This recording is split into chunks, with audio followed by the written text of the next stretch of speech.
I think these accords have done one important thing to begin with, which is to put a stick in the wheel of the Israeli rush to the annexation of further Palestinian lands and of the Jordan Valley in particular.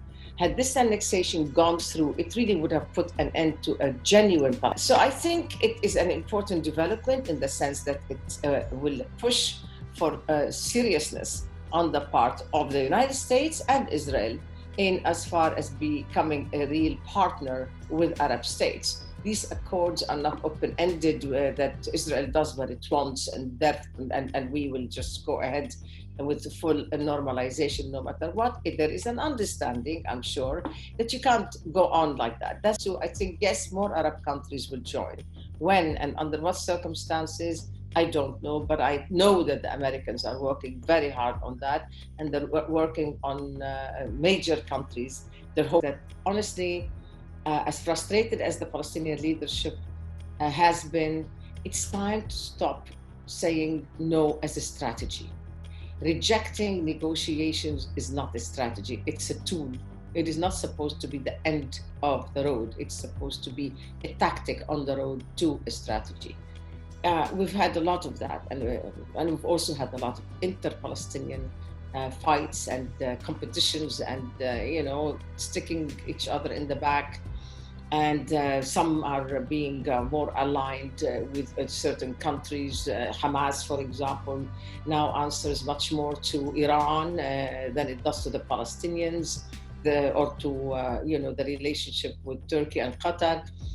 It's time to put your own people first, and it is a critical moment that we should appreciate rather than we say in Arabic tahween, to just raise that traitor what do you call it, shi'ar, yani to say yeah, that's right. So I hope that there is consistency and persistence by the Arab countries who have signed accords, who will sign accords to hold Israel's feet to the fire, including to hold the Americans' feet to the fire, be it Donald Trump or be it Joe Biden, who will be president. Either case, both are committed to Israel first, and we should know that, factor that in, and Israel should be made to know that this is not for its own economic prosperity. It is for the prosperity for the region altogether if there is peace, but such peace has got to take into account and has got to deliver on the rights of the Palestinians to a state.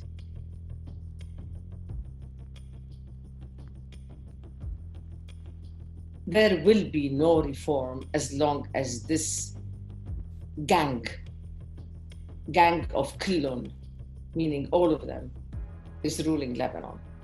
This gang is dealing with the country as a really in the typical behavior of gangsters. They cannot do reform. Reform will wipe them out, will expose them. There will be accountability. Why would they want reform? So unless they wake up and smell the roses and understand that it's better for them to go ahead right now and rework their own way of thinking and their own method of acting, and then I doubt very much there will be any reform. And therefore there will be collapse. I'm very sorry to say that we in this country keep hoping and dreaming of a miracle. Inshallah, I hope a miracle will come through. But if this course of action stays, I think we're in for a worse situation than the one we're in. The problem for the Lebanese is, and those who want change, those that they call themselves in the revolution, or those who are sitting at home and saying, what am I going to do about this? It's multifaceted. First of all, they're lazy.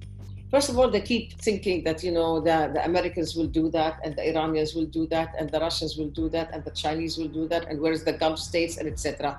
They are just complainers as if they are entitled. So they gotta stop that. They gotta get a hold of their own lives and start to be really active in shaping their own choices and future. Yes, it's hard. Of course it's hard.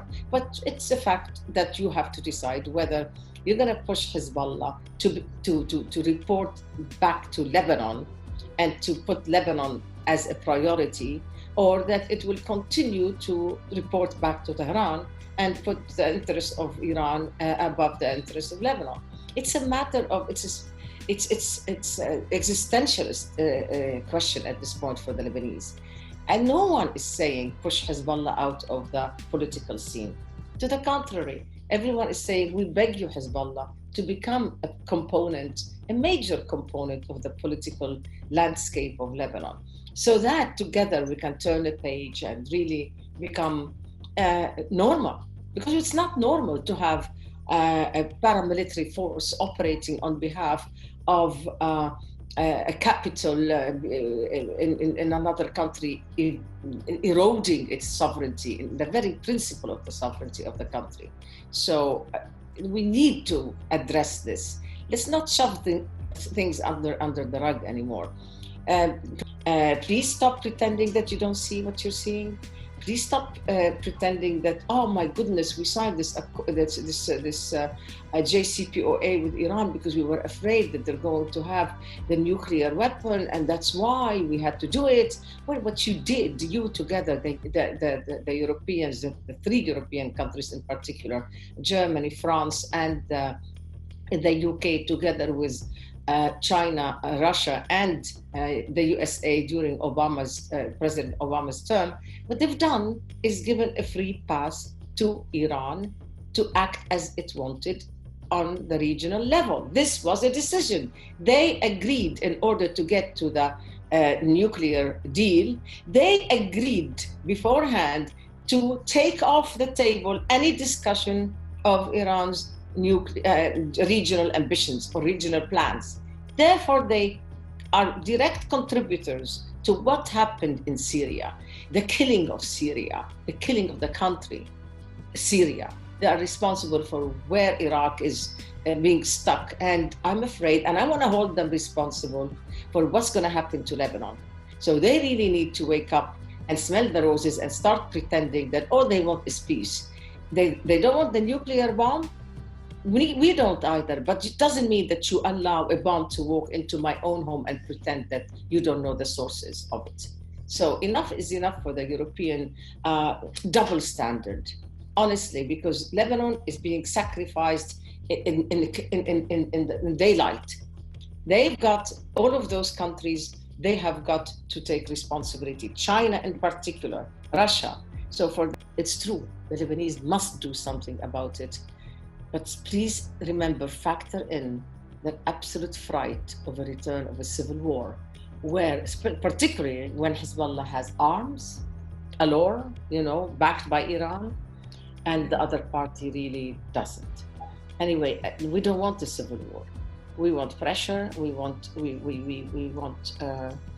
Lebanon to be part again of the region. Right now, Lebanon has been stripped of its credentials, has been stripped of its identity. Yes, we are an Arab country. I don't care what Iran or Hezbollah say. We are an Arab country. This is our depth. The depth of Lebanon is Arab, strategic Arab. The strategic depth of Lebanon is Arab, and it's not Iranian, it's not Israeli, it's not Turkish. We are Arabs.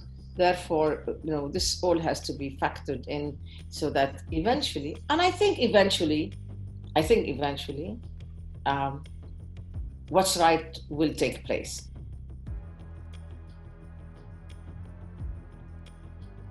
The interesting part is there's been much more advancement for women in both policy and politics and positions, high positions, much more advancement in the Arab Gulf region than has been in the Levant. In the Levant, we have receded. I mean, it's really terrible to admit what is the status of women in Lebanon. And as far as the practice is concerned, not only in as far as the laws are concerned. So yes, I congratulate the UAE. I mean, I'm envious of women in the UAE. They really are in a much better position than I am as a woman in Lebanon. Their government says, yeah, you are a partner in leading this country somewhere. Women like me break the glass ceiling. I certainly have. And I'm lucky and I'm grateful that I was able to build Beirut Institute, the think tank that is started out to be for the Arab region with global reach, and that has now become really a highly respected global brand. I did my whole TEDx talk from the Balamand school here in the north of Lebanon, and I emphasized the necessity to reinvent ourselves.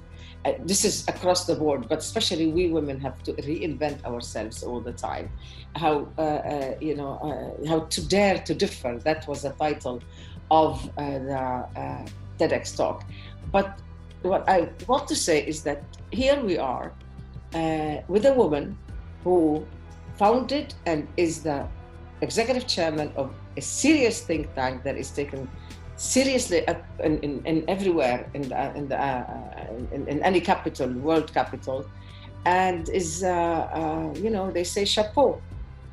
So we are a policy circle we are a policy institute that is listened to and respected in every quarter of the policy world, in Washington, in Moscow, in any European capital, but also the fact that it's a woman who founded it and is leading it is something that we want to tell the young women everywhere in the Arab region that dare dream it and work hard to get it. It will happen.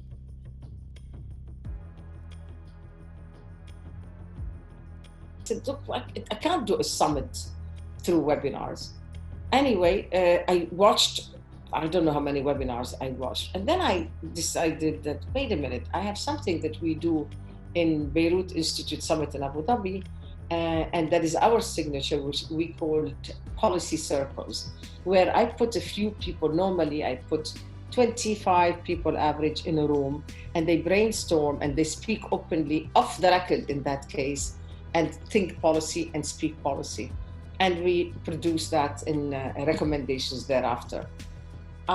So I thought, so there is the signature of Beirut Institute, the policy circles, put the E so that it is online, and start to have it with, the idea of 4 guests, insists on intergenerational and international and global, and into participation in a global conversation. That's where we made a difference.